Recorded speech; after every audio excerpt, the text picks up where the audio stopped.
The following is a project of our nonprofit newsroom. Support Midcoast Morning and local community-centered journalism today by signing up to be a monthly sustaining donor at chly.ca/donate. It doesn't take much money to support local news. Hello and welcome to Midcoast Morning. I'm Joe Pugh. It's harder to get a meal or a shower than it was 10 years ago if you're homeless in Nanaimo. This week, Nanaimo City Council got an update on the state of services for people experiencing homelessness at a Governance and Priorities Committee meeting. You can hear a recap of that meeting on our most recent show. I spoke with Nanaimo's manager of social planning to explore how access to basic services can have declined when the need has grown so greatly. My name is Christy Wood, and I'm the manager of social planning here with the city of Nanaimo. And I wanted to start our conversation with something you wrote and you shared in this meeting on Monday to Nanaimo City Councillors, that despite increased demand, access to basic needs services has decreased for people in Nanaimo over the last decade. And I'm wondering if you can tell me how we've gotten there, how that's happened. That's a really good question. I think there's a number of factors that have been happening along the way to see the decrease in social supports for people experiencing homelessness. One of the biggest things, I think, is just the increase of people that are experiencing homelessness. We're seeing that number steadily increase year to year. In our last 2023 point-in-time count, we counted approximately 550 people experiencing homelessness.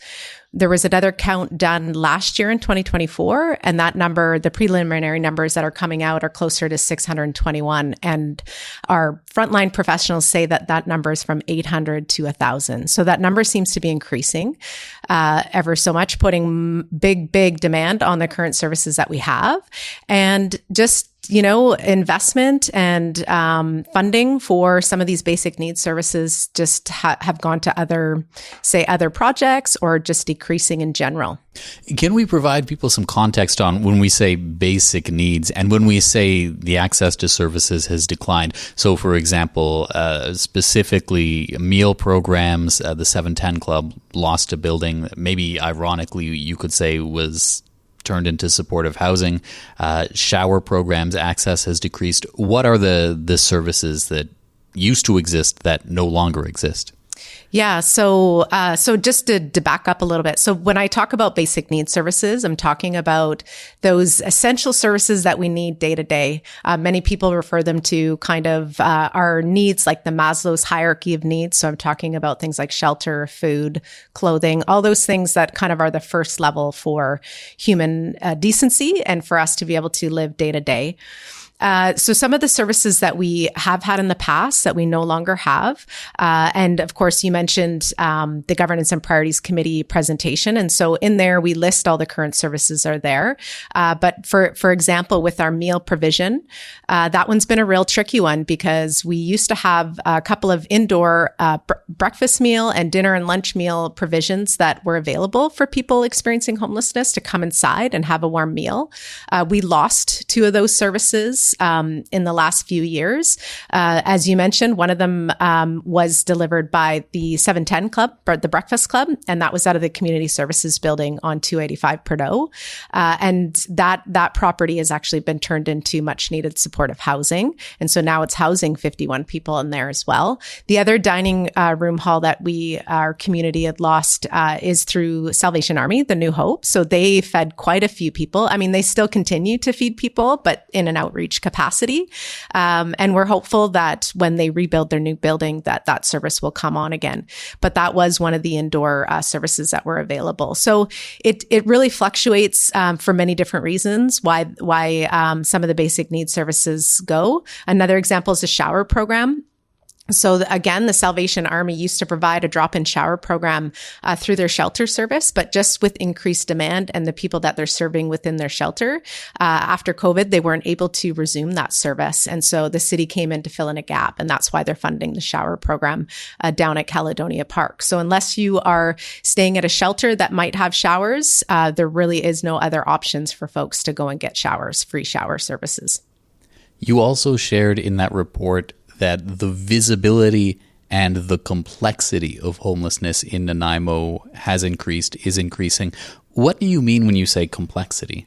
Well, I think it's no surprise to many communities, not just Nanaimo, that we are seeing an increase of people who are substance use affected, who have mental health conditions that are many of them undiagnosed, who don't have the proper supports that they need and are living on our streets.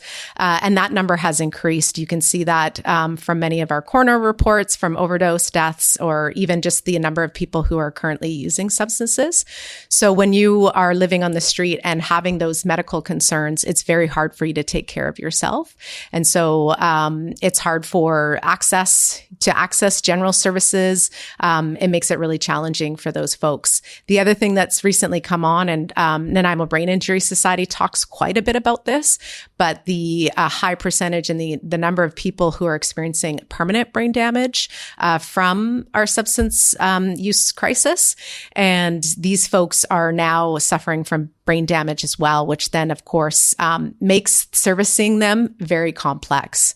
The visibility issue is also surrounds, like I mentioned earlier, the number of people that are experiencing homelessness versus the number of services that we can bring people inside. So it's very visible.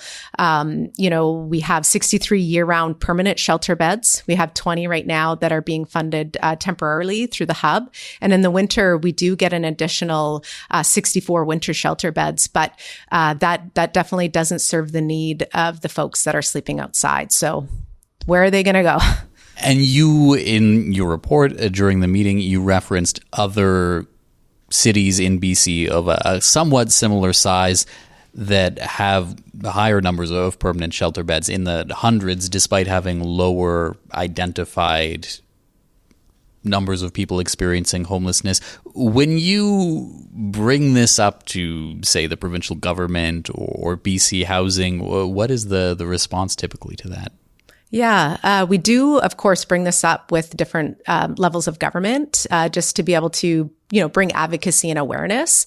I think that they're very receptive. I think, one of the responses that we did get, with the complexity and the increase here in Nanaimo is that Nanaimo was prioritized in the Heart and Hearth program.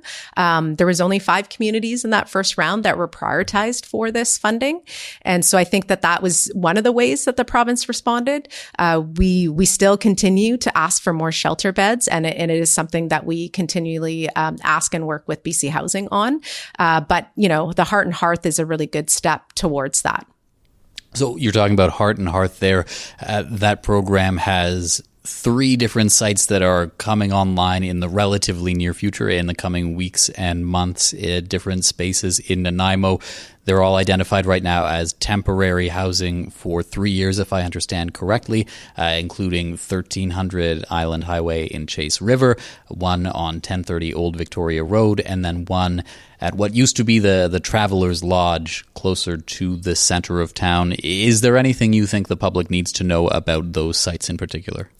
Well, I think the other thing they should know is there is actually a 4th site, and that's at 250 Terminal. So that's already been in operations, but that is receiving Hearth funding. It was a temporary supportive housing site in response to an encampment that the city of Nanaimo had in 2018. It was meant to be temporary, and right now it's receiving additional Hearth funding just until we can get our permanent supportive housing projects up and running through the 29 MOU that the city has with BC Housing. The other 3 sites, I think, some of the things that I'm interested in learning about and looking forward to about the additional sites is the different service providers that will be coming on to operate the sites, the different diversity as far as the population that they'll be serving. I think what's kind of unique about the Heart and Hearth program compared to some other past temporary supportive housing sites is that there's a real concentrated effort to connect with people who've been stabilized through shelter and are staying in shelter for a long time, or maybe are stable or just recently fallen into homelessness, and really trying to assess what everybody's needs are and making sure that they're the right fit in the different sites. And so they are building a community there. And the hope, I think, with the experience of the service providers and all the other support services that are coming on is that they can really start to tailor that journey for an individual, because we know that population is diverse and has different needs. And as they start to look for permanent housing options for them, it will look different for everybody. And they'll be able to tailor that, whether that individual goes into permanent supportive housing, or maybe they go into a market rental with some rent supplement supports, or maybe they're ready for market rental or other housing options. And I think this gives them that ability to start to explore that for themselves and their journey into that. I want to return to this idea of basic services and this idea that they have declined over the last 10 years. So I know a number of new things have come online. For example, things like the community safety officers didn't exist a number of years ago. When we say that basic needs services have declined over the past 10 years, there's, for example, like BC Housing is this big provincial organization that is overseeing kind of publicly funded efforts to give people housing. But even with all of the sites that are coming to Nanaimo, it's maybe a third of the identified people there's space for from the point in time count. Where did the funding that was coming to the services that used to exist, the things like the hygiene services, the meal services, was that coming from the community? Were there provincial funders? Was that coming from the city? What happened? Why did it disappear? Yeah, that's a really good question. I think there's a couple of factors that came in there. I think for some of the basic needs services like meal programs and like hygiene services, there is no agency or identified level of government that's actually responsible for that. There's no, when we talk about BC Housing, for instance, their mandate is to provide housing, shelter. They are not mandated to provide some of those other basic needs services, within, their mandates. And so there is no clear agency that is responsible. So there's no one to go to say, hey, we're missing these meals. Can we please get funding? And I think in the past, and I think even to today, our nonprofits that are working in this community have been so creative and so resilient to be able to find funding. So a lot of those programs, were funded or continue to be funded by private donations or community grants. And community grants change from year to year. And there's a whole bunch of different reasons why some grants are issued and some are not. And that could be because of different priorities. And you know what? We are in an affordability crisis. Anecdotally, I've heard from some charities that they get less donations. Like, I think there's like a whole bunch of things at play, but because we have an increase in demand and because there is no agency that is ultimately responsible for providing that service, it makes it really challenging, to go, to look for gaps. And so typically you go to your community. And so that's why many of our agencies, are running programs, on very limited private donations or applying from grant to grant and just trying to be creative. They're using volunteers. They're sharing resources. There's quite a few community agencies that are sharing resources. And that's why we still do have meal provision. They're just being really creative about how they do it, even though they may not have a space to do it. Outside of the people using the services and the sector, the people providing the services, is there an awareness of this idea that the services have actually decreased? I'm not sure. I think that most people would say that they see an increase.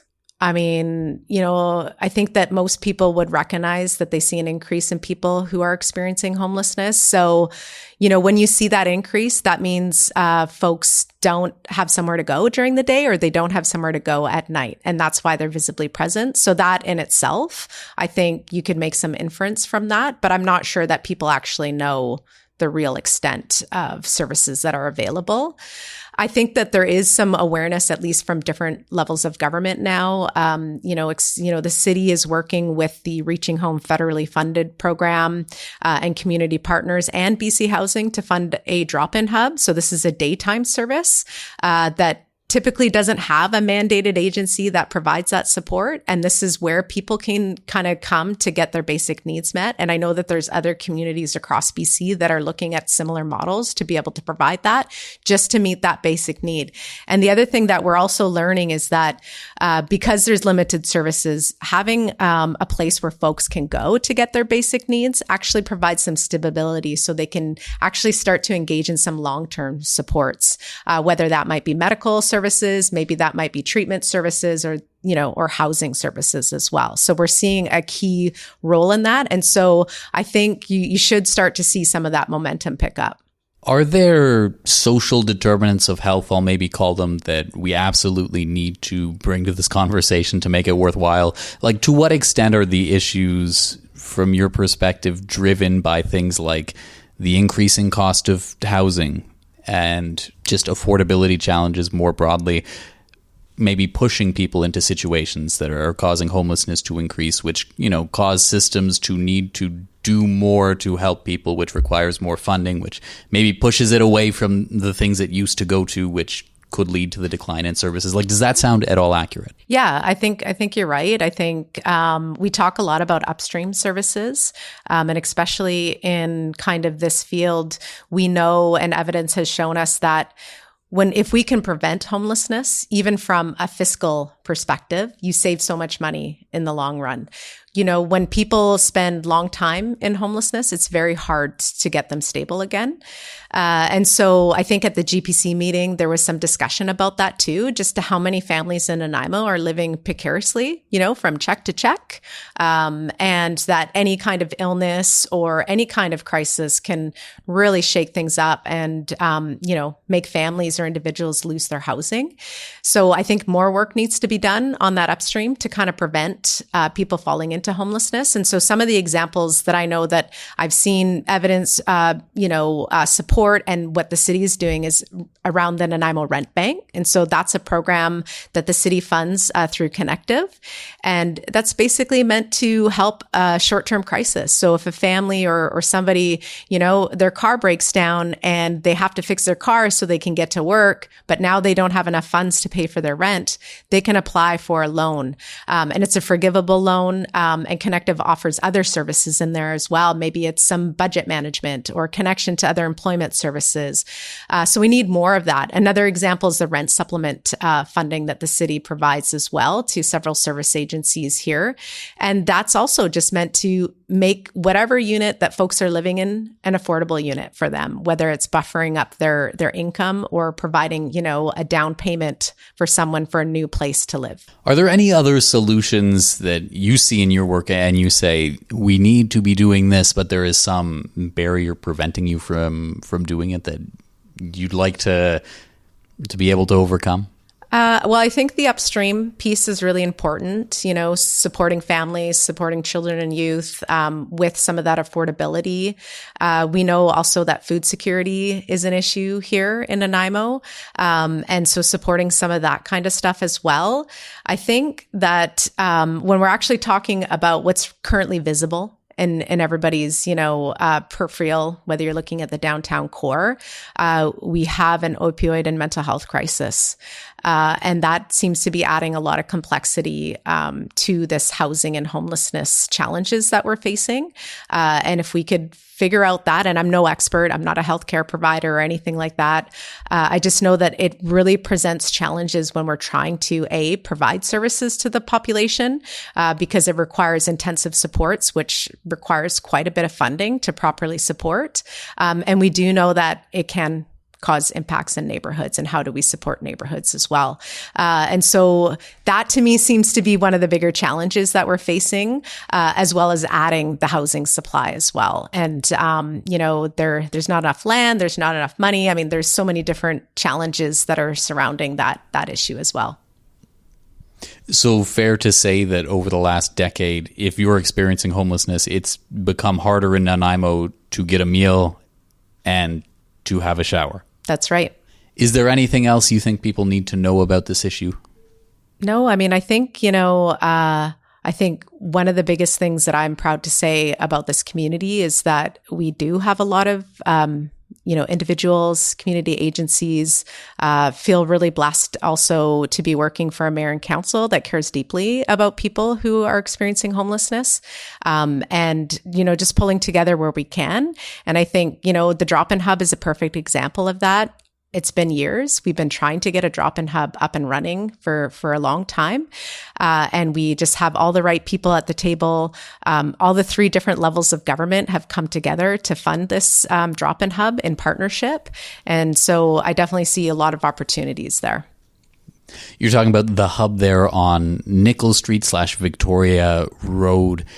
With that facility, what do you look at from the city perspective as, it was only announced in December that it was going to be up and running? What are you going to be tracking so that you can say, like, this is what we need to change, or this is what's working well, to be able to say this is successful? Yeah. So there's a few things that from the city we'll be tracking, and we'll, as city staff, we'll be bringing that to mayor and council for their information and giving them an overview. But just from the service provision, what we're looking for is, how many people are accessing the service, what type of services they are receiving when they're there, whether it's, health services or, your basic needs support services, but also access to other social supports. So it could be cultural. We have Nanaimo First Nations outreach team also going to that site. So just looking at the services that are being provided there, like acting as a hub, and then looking at some of the success stories. Right now, we've been receiving some already. 7 people who have been accessing the daytime hub there have been connected to housing and are housed. Anecdotally, I think right now our Island Crisis Care Society, who operates the daytime, say that they've connected 4 people to treatment just through accessing the hub. So those are some of the successes that we're looking for, is like, how are they going to be able to connect to some of those long-term stable supports through a hub like this that's just providing basic needs. The other thing we'll also be looking at is how many people through the hub will be accessing the Heart and Hearth units as well. So that's, again, connected to different types of supports and housing as well. And then, of course, just looking at, how much city resources are going to the hub, how much other funding is coming from different levels of government. What are the impacts on the neighborhood? How many calls for service are we getting to that site through our community safety officer support or our clean team? What's happening in the general vicinity of the neighborhood as far as calls to RCMP? So those are all the things that we'll be looking at, and that's what we'll be presenting to council. Christy Wood, thank you so much for taking the time. Thank you. Christy Wood is Manager of Social Planning with the City of Nanaimo. Midcoast Morning is made possible by the Community Radio Fund of Canada and generous listeners like you. With your support, we can expand Midcoast Morning from 2 to 3 original programs per week to cover local news, current affairs, and arts and culture. Representatives from Island Health, BC Housing, Nanaimo First Nation, the Nanaimo Systems Planning Organization, and the Vancouver Island Regional Library were all in attendance Monday for a Governance and Priorities Committee meeting about services for people experiencing homelessness in Nanaimo. Also in attendance was Sydney Robertson, Chair of the South End Community Association. I spoke with her in the CHLY studio to get her takeaways from the meeting. A note before this interview, I also produce another show that airs on CHLY called People First Radio. That program is a project of nonprofit Vancouver Island Mental Health Society. My name is Sydney Robertson, and I'm the chair of the South End Community Association. And you were in attendance on Monday for this Governance and Priorities Committee meeting, all about basic needs services, the things various people are doing to try and address homelessness in Nanaimo. What did you take away from that meeting? Yeah, I was there. It was pretty interesting. I actually expected a drier afternoon and found several interesting bits. First of all, I really appreciated all the stakeholders who took the time to be there, and I really appreciate council, making that happen.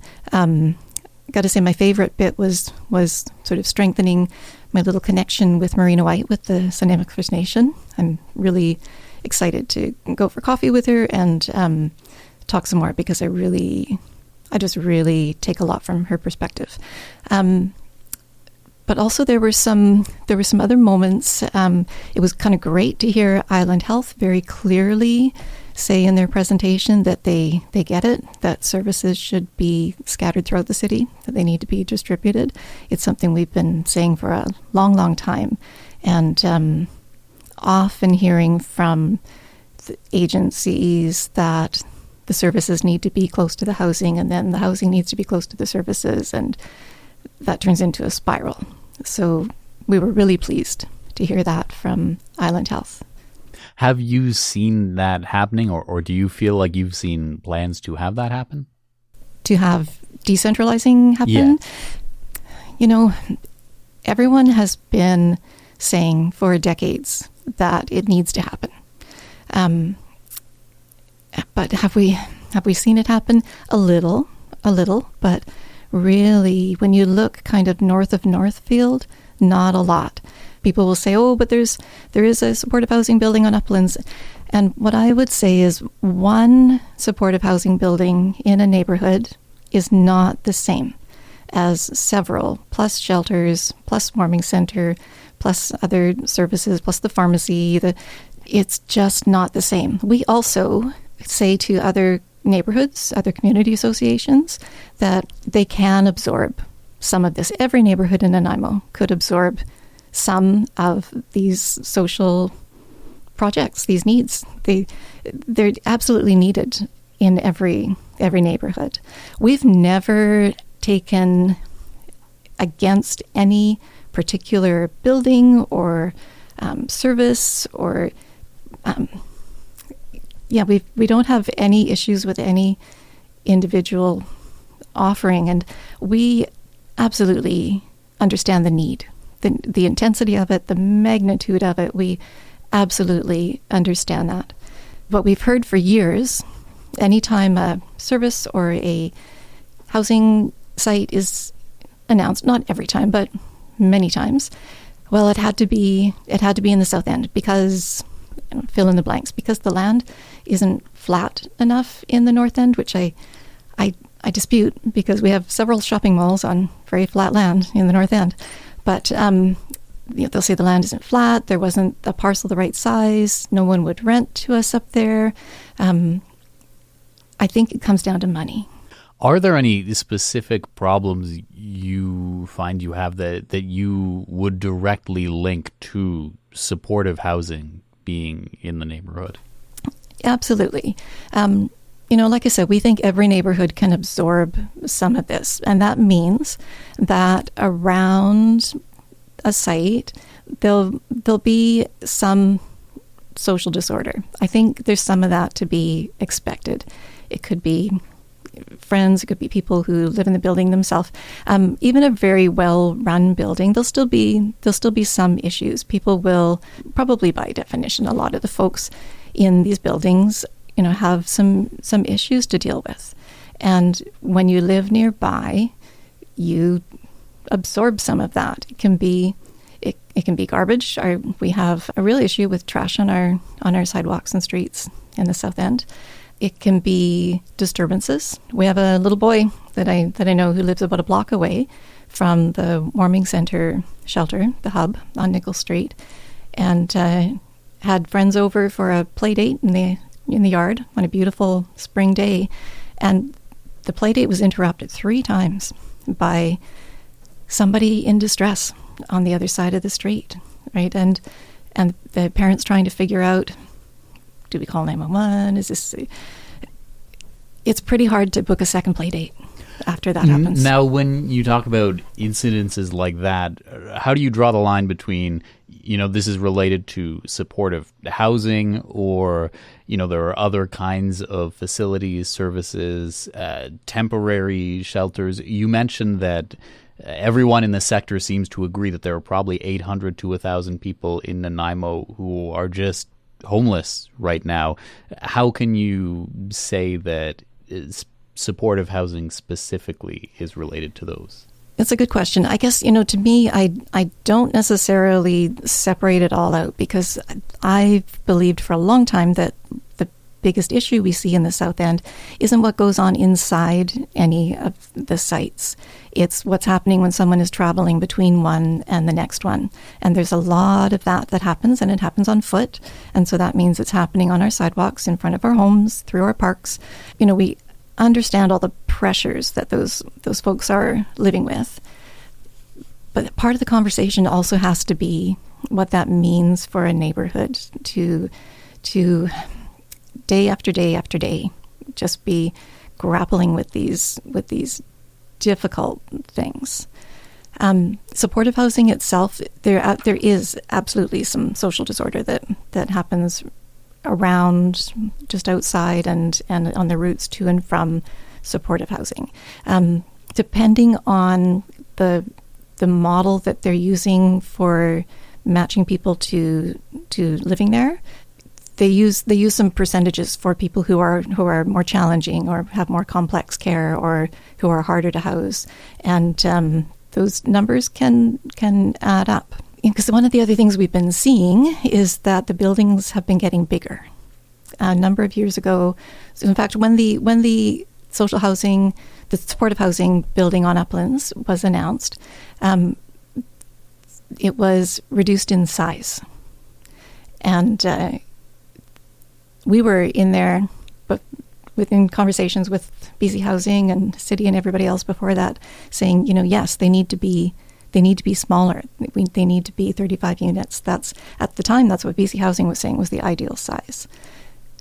Because of money, I'm quite sure the ideal size, according to BC Housing, has increased. So, it's almost 70 people at Samaritan Place on Nickel Street, but there's also supportive housing coming, a couple blocks up Nickel Street at 355 Nickel.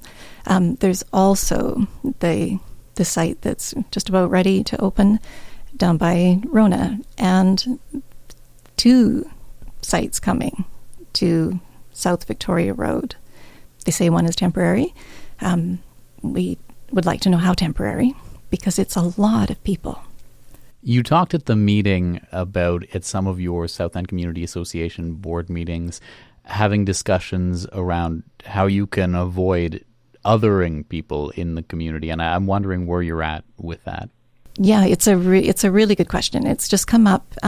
It's come up in that way, in talking about how can we not other people. That's sort of a recent iteration of it. It's come up before, multiple times. I believe that we're a very compassionate community, and we don't want to drive anybody out.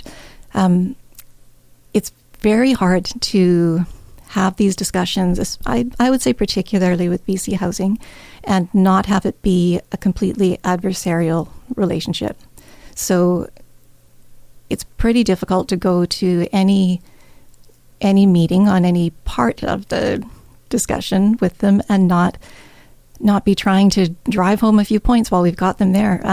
It's actually become increasingly hard to even have meetings with BC Housing. We've currently been included in the sort of pre-opening neighborhood integration discussions for 1030 Victoria Road, even though it's several steps outside of the South End boundary. And the Chase River Association is in on those discussions too. And I appreciate that.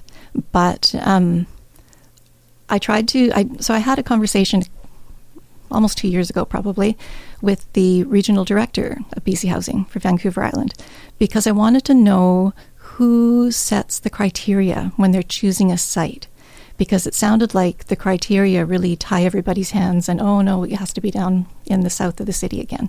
So I wanted to know who sets the criteria and could I talk to them. So that was the regional director, and I had a really great conversation with the former regional director, and his suggestion was that this was a great conversation. We should talk every year.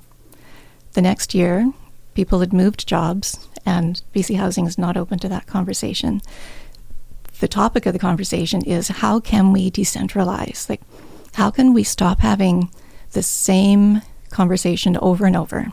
Every time there's a new building sited in our neighborhood, we're in there saying, why does it have to be here? They're saying, oh, we didn't have any other options, and off we go. I really appreciated Council's motion May 5th. Aaron Hammonds moved, and Council voted unanimously to support asking staff to look at some draft policy language in the review of city plan that will encourage distributing supportive housing throughout the city. I don't know if that will have any sway with BC Housing, but one can hope. It sounds like a lot of the issues you have are with systems and with decision makers. Notably, you've mentioned a number of times BC Housing. When it comes to the level of individual people, if there were someone who was vulnerable, who was at risk of losing their home or was even homeless, what would you want to say to them if they're listening to some of the concerns and have this impression that no one wants me to live in their neighborhood? How can someone feel a path towards like reintegration when these are the public discourse on this is so often, we don't want this here, or we don't want a lot of this here? Yeah, sure. That's a very good question. And, I'm realizing that I just did in my answer to your previous question, a question about, how can we talk about not othering people? I did the exact same thing I talked about from the meetings with BC Housing and other entities, where I feel there's so much strong advocacy we have to get at that we don't make space for to talk about the individuals and the people and the relationships. And so this is a new approach for us again to reapproach this.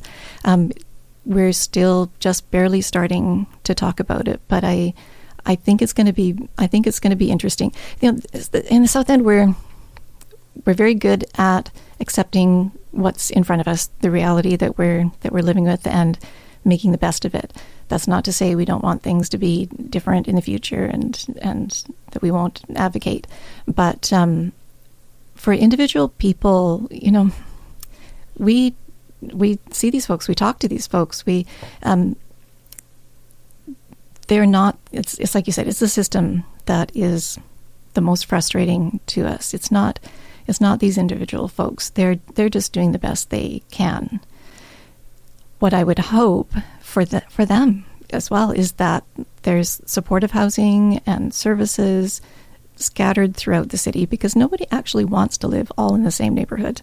Everybody has different ideas about what's a nice place to be, what they'd like to have nearby, and it's kind of an odd notion that only downtown could possibly be attractive.